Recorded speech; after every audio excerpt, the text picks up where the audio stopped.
예수님을 우리가 받아들이기만 하면 예수님은 빛이 되시기 때문에 그 빛이 어때요? 치리의 광선을 발해요.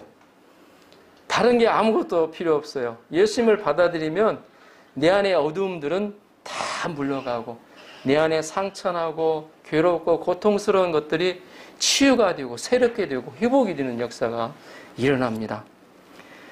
오늘은 고난을 극복하는 주제로 세 번째 주일, 그것을 보면 살리라라는 제목으로 함께 하나님의 말씀의 은혜를 나눕니다. 임금이 한 신하를 불러 이상한 명령을 내렸습니다.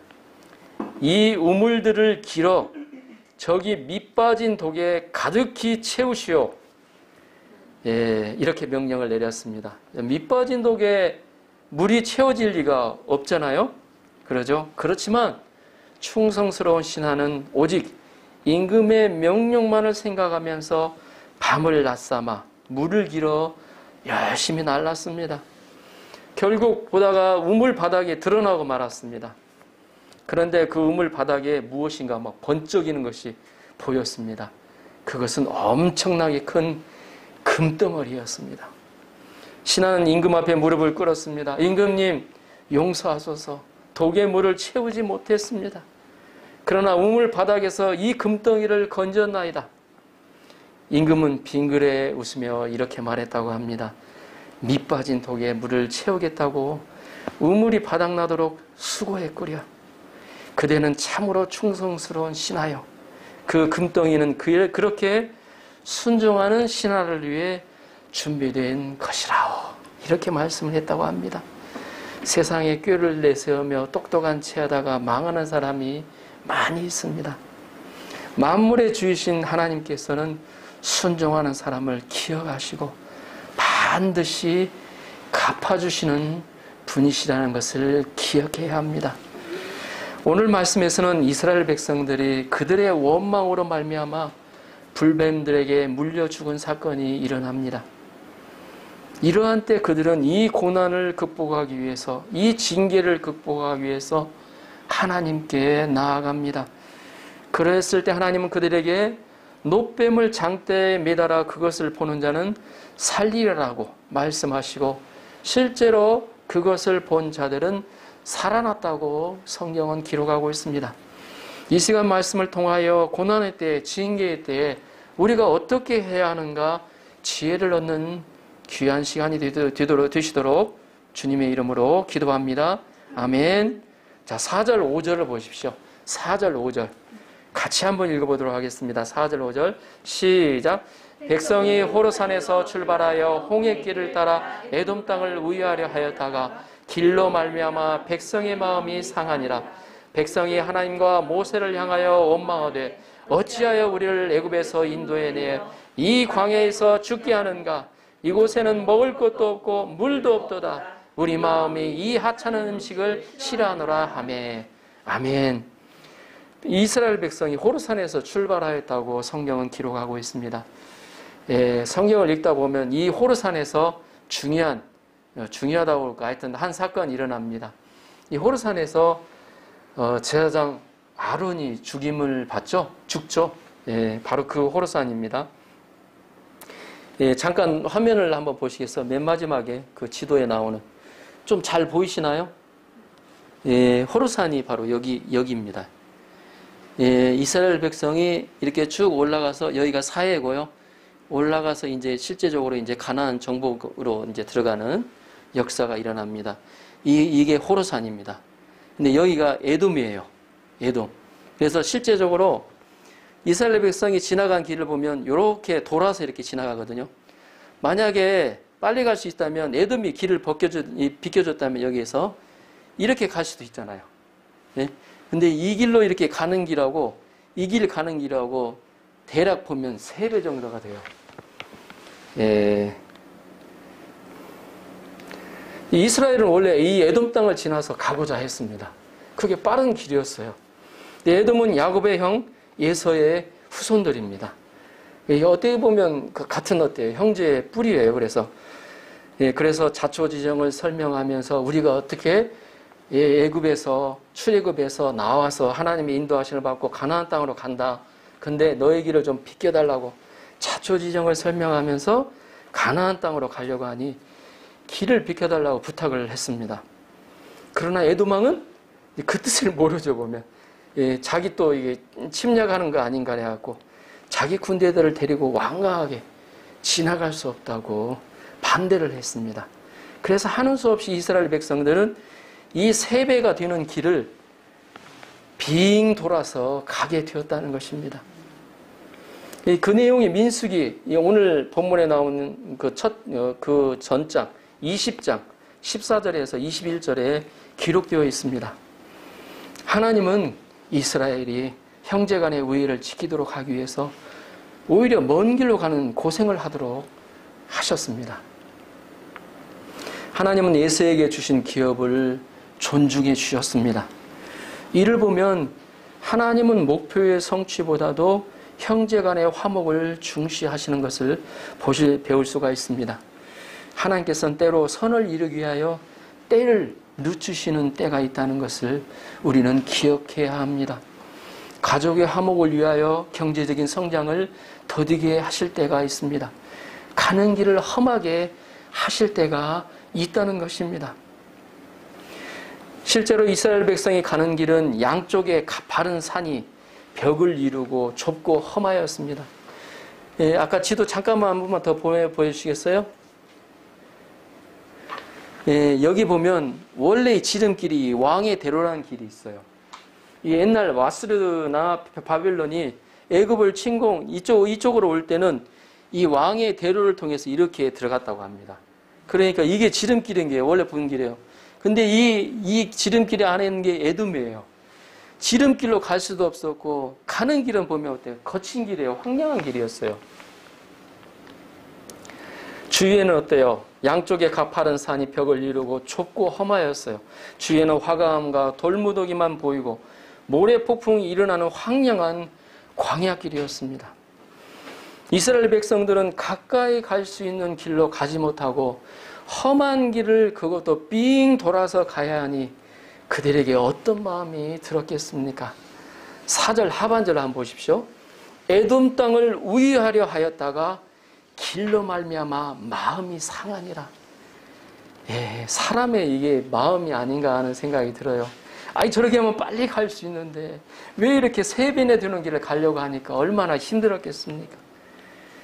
또 불평이 모락모락 생겨나기 시작했습니다. 그들은 가만히 있을 수 없게 됐어요. 그래서 그들은 하나님과 모세를 향하여 원망하기 시작했습니다. 그들의 원망하는 목소리가 무엇입니까? 5절을 함께 읽어볼까요? 5절 한번 보여주세요. 5절 함께 읽어보겠습니다. 시작.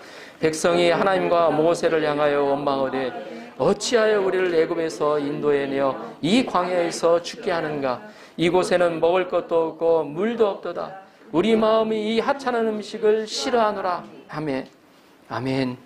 그들은 왜 잘 사는 우리를 애굽에서 인도하여 이 광야에서 죽게 하느냐고 원망했습니다. 이 원망의 레파토리가 어떻게 보면 출애굽 시작할 때부터 보면 비슷합니다. 우리의 모습도 비슷하지 않나 생각이 됩니다. 이곳은 먹을 것도 없고 마실 물도 없습니다. 그들은 이 하찮은 만나를 싫어한다고 말하였습니다. 그런데 우리가 민수기를 잘 읽어보면 사실 이스라엘 백성은 물이 없어 목말라 죽은 사람이 단 한 명도 나오지 않았습니다. 먹을 것이 없어서 죽은 사람이 한 사람도 없음을 알 수가 있습니다. 하나님은 이들에게 하늘에서 만나를 내려 주셨습니다. 때를 따라 하나님은 이들에게 또 바위에서 샘물을 내어 주셨습니다. 광야 40년 동안 입을 것도 주셨고 그들의 의복이 헤어지지 않게 하셨습니다. 그들의 발이 부르트지 않게 하셨고 신발도 닳지 않게 하셨습니다. 이것은 하나님의 크신 은혜입니다.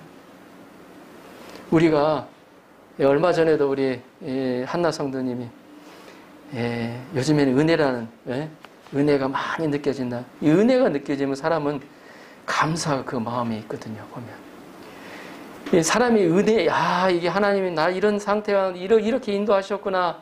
그 손길이 보이면 행복해요. 뭔가 많이 있어서 행복한 것보다도 그 자체로 하나님이 나를 사랑하고 지켜주고 계시다. 그런데 이들은 어때? 이런 하나님의 은혜를 하찮게 여겨버렸어요. 은혜를 주신 하나님을 하찮게 여겨버렸습니다. 그러니까 하나님이 주신 은혜의 감사가 그들 마음 가운데 사라졌습니다. 그들은 조금만 힘들면 불평, 불만을 쏟아놓기 시작했습니다. 우리가 신앙생활에 건강한 정도를 이런 걸 통해서 측정할 수가 있습니다. 내 마음에 감사가 풍성한가? 감사가 뭔 일을 해도 감사가 나오는가? 아니면 원망, 불평이 나오는가? 원망, 불평이 내 안에 많다는 것은 자신을 한번 돌아보셔야 됩니다. 내 안에 하나님에 대한 감사가 적어져 가는구나. 감사가 적어져 가잖아요. 그 은혜가 점점점 사라져 가요. 어떤 분의 그 말씀을 듣다 보니까 은혜도 유통기한이 있다고 그럽니다. 죽을 때까지 있는 게 아니에요. 죽을 때까지 계속 뛰는 게 아니에요. 유통기한이 있어요. 어느 정도 기간이 지나면 은혜도 사라져가요. 그 은혜를 지키기 위해서 내 안에 하나님 앞에서 겸손하게 머무는 그게 바로 영적인 싸움입니다. 영적인 투쟁입니다.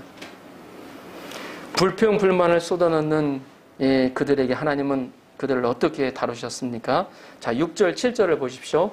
여호와께서 불뱀들을 백성 중에 보내어 백성을 물게 하심으로 이스라엘 백성 중에 죽은 자가 많은지라.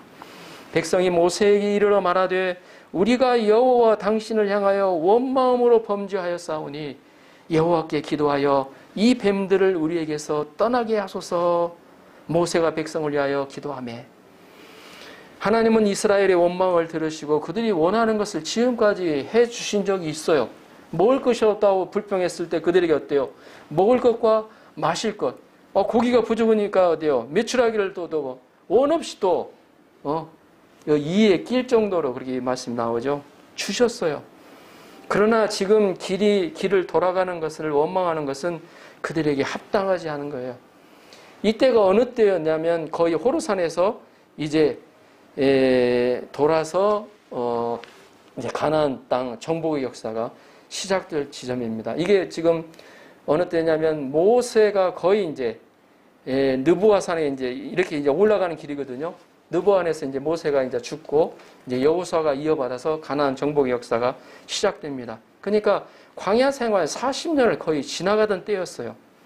그냥 그들이 기다리고 있는 것은 어때요? 이제는 광야 생활을 멈추고 가나안 땅에 들어가서 하나님의 젖과 꿀이 흐르는 가나안 땅에 사는 축복을 누리기 전이었다는 거죠. 이게 합당하지 않았죠. 하나님은 그들의 원망의 죄를 징벌하셨습니다. 하나님은 불뱀들을 보내어 원망하는 백성들을 물게 하셨습니다. 그 결과로 이스라엘 백성 중에 많은 사람이 죽었다고 성경은 기록하고 있습니다. 여기서 불뱀들은 어떤 특정한 뱀을 의미하는 것은 아닌 것으로 생각이 됩니다. 특히 광야에는 이 방울뱀과 같은 독사들이 많이 있습니다. 전갈이랄지.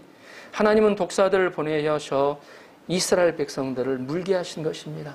사막에 있는 독사들이 여기저기서 막 튀어나와서 이스라엘 백성들을 물었습니다. 많은 백성이 뱀에 물려 죽어갔습니다.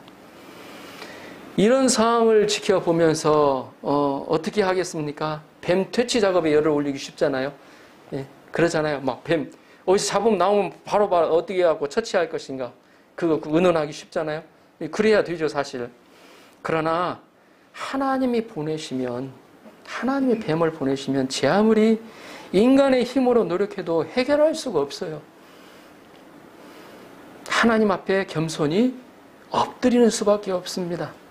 죽어가는 사람들을 본 백성들은 이 뱀이 하나님이 주시는 징계요 심판임을 알았습니다. 그제서야 백성들은 자신의 죄를 회개하기 시작했습니다. 그들은 화목을 위하여 돌아가게 하시는 하나님의 섭리, 하나님의 계획을 영접지 않은 것을, 자기 마음으로 생각한 것을 회개하였을 것입니다. 지금까지 주신 은혜를 감사하지 않은 죄를 회개하였을 것입니다. 그들은 자신들이 범죄하였다고 고백하였습니다. 그들은 모세에게 여호와께 기도하여 이 뱀을 떠나게 해달라고 요청하였습니다. 이스라엘 백성들의 요청으로 모세는 백성들을 위하여 하나님 앞에 나아가서 뱀을 떠나게 해달라고 하나님께 기도하였습니다. 구원은 자신의 잘못을 알고 회개하는 데서 시작이 됩니다. 사람들은 지금까지 하나님이 문제고 모세가 문제라고 생각하였습니다. 자신이 문제라고 생각하지 않았습니다. 그러나 하나님의 징벌을 통하여 그들은 자신이 잘못되었음을 깨닫기 시작했습니다. 하나님의 섭리와 은혜를 알지 못한 자신들의 죄를 회개하게 되었습니다. 우리는 이스라엘 백성들의 모습을 보면서 고난의 때, 징계의 때 불뱀 퇴치 작업에 열을 올리지 않고 겸손히 하나님께 나아가는 모습을 배울 수 있습니다. 잘못했다는 것을 깨닫는 것도 은혜입니다. 아멘입니까? 누구에게요? 하나님께요. 우리는 평생 자신이 무슨 잘못을 했는지도 모르면서 살아갈 때가 있습니다. 영적인 눈과 귀가 닫히면 알 수가 없어요. 왜 내게 이런 문제가 왔는가? 왜 내게 이런 고난과 환난이 왔는가? 그저 운이 나빠서 운명론에 빠져 자책하고 끝나버릴 수 있습니다. 그러나 믿음의 사람들은 모든 문제와 고난과 환난은 하나님으로부터 나온다는 믿음으로 살아가는 사람들입니다. 하나님이 하셨다는 믿음을 가집니다. 그래서 문제가 생기면 문제 해결을 위해 동분서주하기보다 먼저 하나님께 겸손히 나아가 자신을 돌아보고 자신의 회개할 제목이 있는지 없는지 돌아보게 됩니다. 고난과 환난이 오면 먼저 하나님께 무릎 꿇고 나아갑니다. 그때 문제 해결의 문이 열리기 시작합니다. 얽혀졌던 문제들이 풀리기 시작하고 이해할 수 없었던 문제들이 풀리고 회복되기 시작합니다. 우리 안에 아직 풀리지 않는 문제가 있습니까? 해결되지 않는 문제로 괴로워하고 계십니까? 문제를 주시고 해결의 기도 갖고 계시는 하나님께 나아가는 겸손한 믿음을 주시도록 기도합니다. 회개하며 나아오는 이스라엘 백성들에게 하나님은 어떤 구원의 길을 보여주셨습니까? 8절 9절을 보십시오. 함께 읽어보겠습니다. 8절 9절 시작. 여호와께서 모세에게 이르시되 불뱀을 만들어 장대 위에 매달아라. 물린 자마다 그것을 보면 살리라. 모세가 놋뱀을 만들어 장대 위에 다니 뱀에게 물린 자가 놋뱀을 쳐다본 즉 모두 살더라. 아멘. 보통 우리가 원하는 것은 어떤 것을 원할까요? 하나님은 능력이 풍성하신 분이니까, 능력이 전지전능한 분이니까, 이 어때요? 불뱀 다 어때요? 없애버리고, 다 어때요? 죽여버리고, 그 다음에 어때요? 다 물린 사람도 어때요? 다 낫게 하실 수 있잖아요. 말씀으로 그렇게 하실 수 있거든요. 근데 하나님은 그렇게 하지 않으셨어요. 우리 거기에 한번 생각해 보여야 됩니다. 하나님의 선한 뜻 가운데 생각해 보셔야 된다는 겁니다. 하나님은 이스라엘 백성에게 구원의 길을 보여주셨습니다. 하나님은 모세에게 불뱀을 만들어 장대에 매달라고 하셨습니다. 그것을 보면 산다고 하셨습니다. 구원의 길로 하나님이 다 없애주신 것이 아니라 구원의 길로 하나님의 말씀을 주시고 순종하도록 인도하셨다는 겁니다. 그것이 바로 하나님이 이스라엘 백성들에게 구원의 방법으로 가르쳐 주신 것입니다. 백성들은 불뱀을 떠나게 해주시도록 기도하였습니다. 그러나 하나님은 불뱀을 쫓아주실 뿐만 아니라 불뱀에 물린 자들이 살 수 있는 길을 알려주셨습니다. 그것은 바로 장대에 달린 놋뱀을 보면 산다는 것이었습니다. 이게 아주 단순합니다.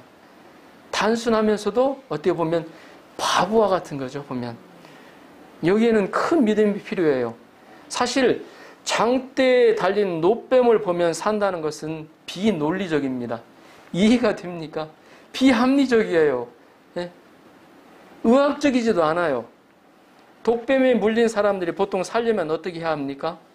제가 이제 배운 대로는 요즘 어떻게 했지 응급처치를 해야 하잖아요. 물린 데로부터 10cm 떨어진 곳으로부터 헝겊으로 묶고, 저는 이렇게 배웠는데 요즘엔 좀 다른 것 같아요. 물린 곳을 독을 빨아내야 돼요. 이때 상처가 있는 사람은 하면 안 되죠. 입에 상처가 없는 사람은 해도 괜찮은데, 그리고 빨리 병원으로 데리고 가서 독을 중화시키는 주사를 맞고 치료를 받아야 돼요. 이게 어떻게 보면 방법이겠죠, 보면. 그런데 그곳에는 병원이 있을리 만무하고 독을 중화시키는 약초를 구해서 처방하든지 해야 했습니다. 그런데 그런 약초를 구하는 것도 아니고 다만 어때요? 약을 주시는 것도 아니고 장대에 달린 노뱀을 보며 산다는 것입니다. 이건 이해할 수 없는 거예요, 보면. 사람들은 어때요? 뱀이 물고 다니니까 어때요? 맨 어때요? 발바닥만 밑에만 바라보겠죠. 안 그렇습니까? 위에 바라보는 사람이 있겠습니까? 아, 이 뱀 주시면 항상 이렇게 보고 다니는.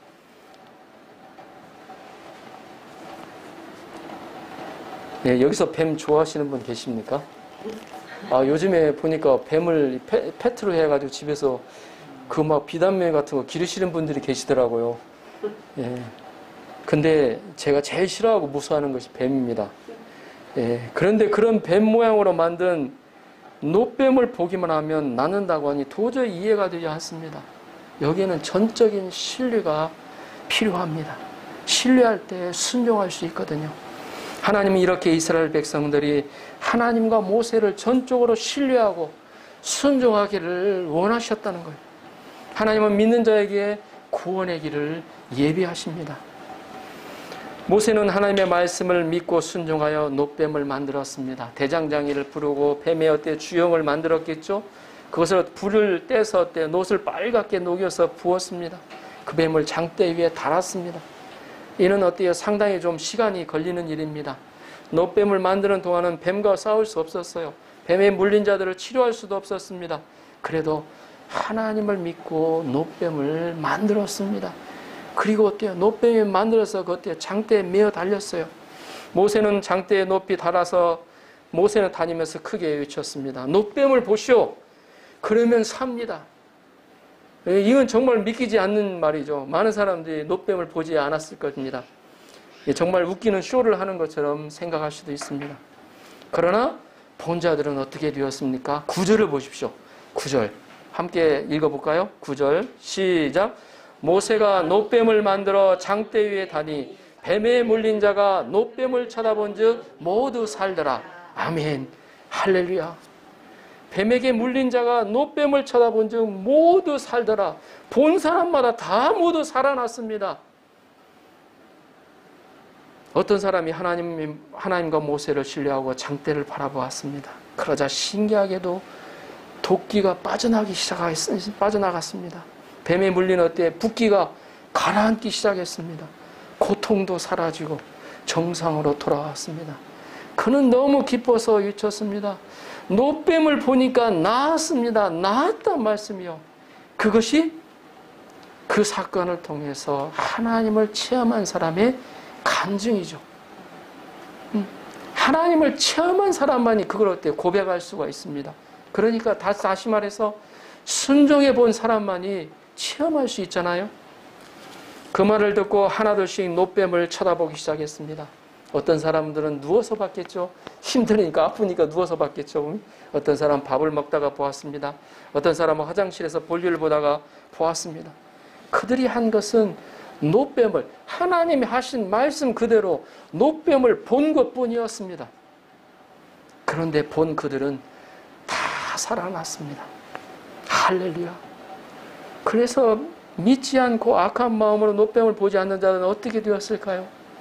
이들은 하나님이 이들을 사랑하여 노뱀을 주셨을지라도 그들은 결국 다 죽었습니다.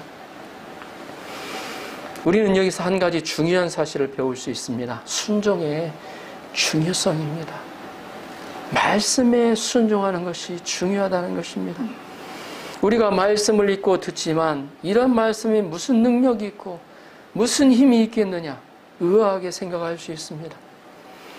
이스라엘 백성들도 비록 모세와 하나님을 원망함으로 불뱀에 물리는 하나님의 징계를 받았지만 겸손히 하나님의 구원의 방법을 신뢰하고 순종함으로 그 징계를 극복할 수 있었다는 것입니다. 극복 자체뿐만 아니라 그를 통해서 살아계셔서 역사하시는 그 말씀대로 역사하시는 하나님을 체험할 수 있었다는 것입니다. 순종함으로 다시 살아나 하나님의 축복의 땅인 젖과 꿀이 흐르는 가나안 땅을 유업으로 받는 축복을 받게 되었습니다. 이 가스펠 헤럴드지라는 이 잡지에 게재되었던 이야기입니다. 이 세실이라는 사람은 어느 날 그의 사랑하는 어린 딸의 방으로 갔습니다. 딸은 기다리고 있었던 것처럼 눈을 반짝이며 어떤 사람이 그녀에게 준 아름다운 구슬 상자를 아버지에게 보여주는 것이었습니다. 그런데 뜻밖에도 이 어린애들, 특히 여자애들이 이 구슬 상자를 주면 얼마나 또 기뻐하겠습니까? 그런데 뜻밖에도 아버지는 구슬이 아주 예쁘다고 감탄을 하고 나서는 이렇게 말하는 것이었습니다. 그렇지만 애야, 그것을 불 속에 던져버려라. 어린 소녀는 잠시 당황하고 망설였습니다. 그것은 대단한 시험이었습니다. 그런데 아버지는 계속 말하는 것입니다. 내게 강요하지는 않겠다. 너에게 맡기겠다. 이유는 말하지 않을 것이니 내가 나를 믿는다면 그렇게 해다오. 어린 소녀는 고심을 하다가 결국 순종하기를 택하고 그 상자를 불 속에 던져버렸다고 합니다. 그 일 후 어느 날 아버지는 그녀가 오랫동안 갖고 싶어하던 훨씬 더 아름다운 구슬 상자를 그녀에게 주었다고 합니다. 그리고 이렇게 말했습니다. 내 딸아, 내가 이렇게 한 것은 내가 하늘에 계신 아버지를 신뢰하도록 가르치기 위해서였단다. 너의 인생에 있어서 하나님은 여러 차례 내가 이유를 모르는 가운데 포기하고 버릴 것을 요구하실 것이다. 그때 내가 나를 믿었듯이 하나님을 믿는다면 너는 언제나 그것이 최선임을 알게 될 것이다. 예, 참 하나님을 믿도록, 예, 우리는 어때요? 보면 나이 들면 이렇게, 예, 믿는 사람들 천국을 가잖아요. 자식을 떠나서 가요. 자식에게 가장 중요한 게 뭡니까? 사실 하나님을 믿는 신앙이거든요. 재산이 아니에요. 신앙입니다. 하나님을 믿도록. 그래서 언젠가 한번 얘기했죠. 유대인들이 가장 먼저 태어나면 무슨 말을 하도록 가르치는가 하냐면, 우리는 처음에 태어나면, 예, 아빠, 엄마, 마마 그러면 굉장히 기뻐하잖아요. 이스라엘 유대인들은 그것보다도 하나님 이름을 먼저 가르친다는 거예요. 하나님 이름을 하도록. 그게 자녀에게 있어서는 가장 큰 사랑이라는 겁니다. 불뱀 사건을 통해 하나님은 이스라엘 백성들이 고난의 때 말씀에 순종함으로 해결해 나가는 것을 배우게 하셨습니다. 이것이 하나님의 의도 계획이셨어요. 뭔가 문제가, 우리는 연약하기 때문에 불평불만할 수 있잖아요. 예? 내 머리는 어때요? 내 머리하고 입하고 따로 놀잖아요. 보면 나는 어때요? 하나님께는 원망불평 안 해야지 하면서도 입에서는 어때요? 벌써 무저두두 하고 나와요. 보면 하나님이 왜 이런 문제가 나를 이렇게 고통스럽게 합니까? 어? 우리는 연약하기 때문에 그럴 수가 있어요. 그러나 그때마다 어때요? 예? 그럴 때 하나 앞에 나아가서 해결하는 법을 배워야 된다는 거죠. 하나님은 어때요? 긍휼이 풍성하신 분이라 언제나 어때요? 내가 잘못했습니다. 들고 나가면 어때요? 용서해 주시는 분이시잖아요. 우리가 그걸 믿고, 아, 내가 또 잘못했네. 주님, 제가 잘못했습니다. 주님 앞에 다시 나가는. 그래서 하나님이 이 불뱀 사건을 통해 고난의 때 나에게 징계가 왔을 때 말씀에 순종함으로 해결해 나가는 것을 배우게 하셨어요. 이게 오늘의 포인트입니다. 하나님은 이스라엘 백성들을 40년 광야 생활을 시킨 이유를 신명기 2장 3절에서 다음과 같이 밝히고 있습니다. 자, 다음 보여주시겠습니까? 예, 같이 한번 읽어볼까요? 2절, 3절 같이 한번 읽어보겠습니다. 시작! 내 하나님 여호와께서 이 40년 동안에 내게 광야길을 걷게 하신 것을 기억하라. 이는 너를 낮추시며 너를 시험하사 내 마음이 어떠한지 그 명령을 지키는지 지키지 않는지 알려 하심이라. 너를 낮추시며 너를 줄이게 하시며 또 너도 알지 못하며 내 조상들도 알지 못하던 만나를 내게 먹이신 것은 사람이 떡으로만 사는 것이 아니요 여호와의 입에서 나오는 모든 말씀으로 사는 줄을 내가 알게 하려 하심이니라. 아멘. 그래서 우리는 고난의 때 말씀에 가까이 하는 것을 배워야 합니다. 언젠가 제 친구의 얘기를 말씀해 주셨죠. 예, 오늘 또 양식 순모임 때도 또 그 내용이 나옵니다. 선택의 때에 어떻게 할 건가. 근데 제 친구는 항상 중요한 선택할 때 하나 앞에 나가서 주님, 내가 이 선택을 이렇게 해야 되는데 제게 딱 한마디 말씀만 주십시오. 어떻게 선택하면 좋겠는지 주님 가르쳐 주십시오. 하나님께 구하는 겁니다.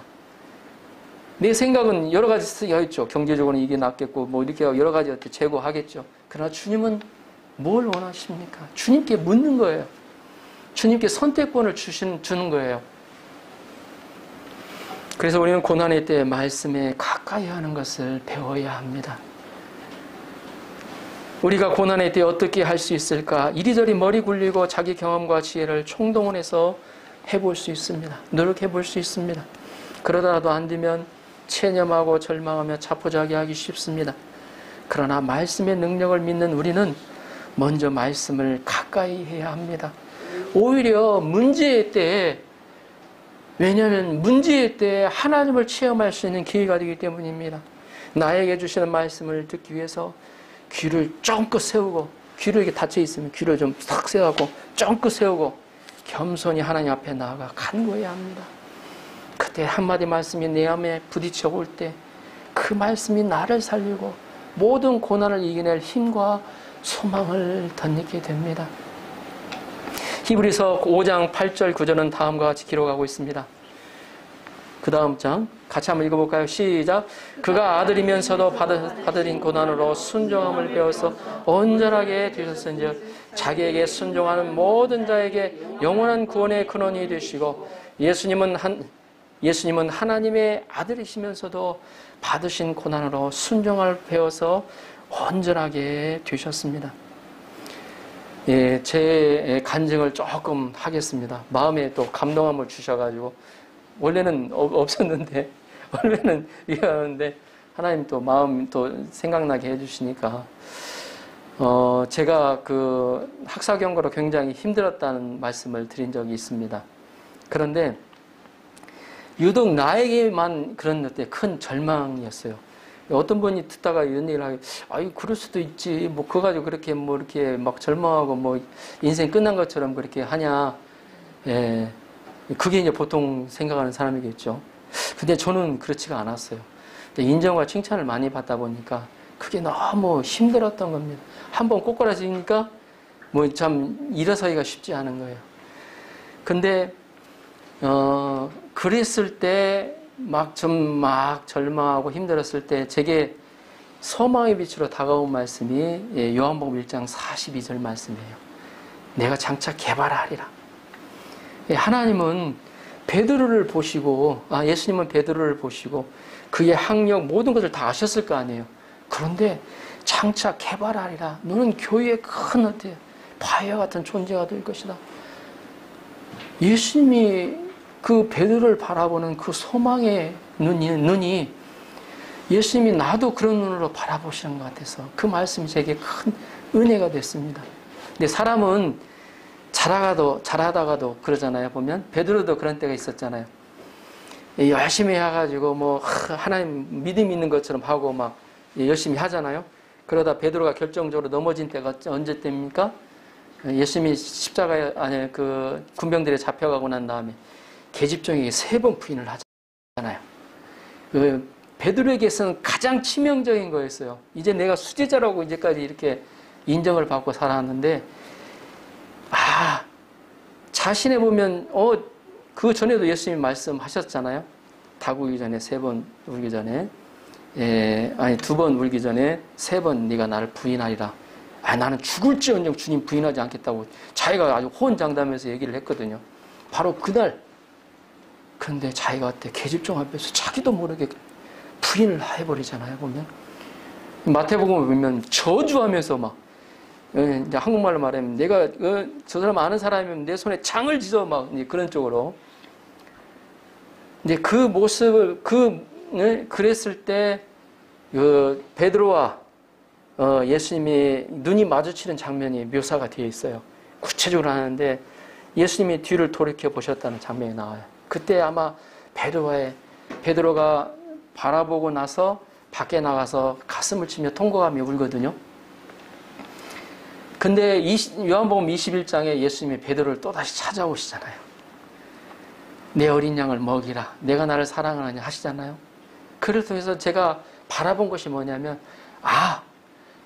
예수님은 한번 베드로에게 두셨던 그 소망을 변함없이 가지고 계셨구나.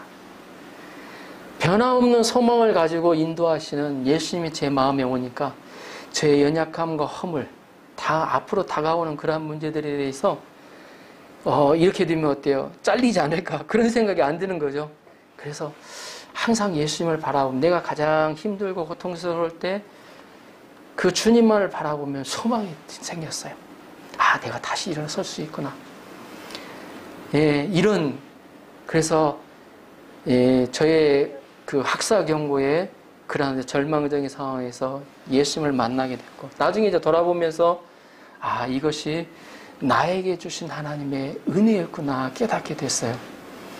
아니었으면 예수님을 전혀 모를 사람, 예수님 없이 자기 잘난 맛에 살아갈 사람, 그것이 바로 제게 주신 하나님의 은혜입니다. 나의 죄짐을 깨닫게 되었고, 나의 연약함을 통해서 하나님을 내가 얼마나 슬프시게 한 사람이었는가 깨닫게 되었고, 그를 통해서 예수님을 인격적으로 만나게 되었습니다.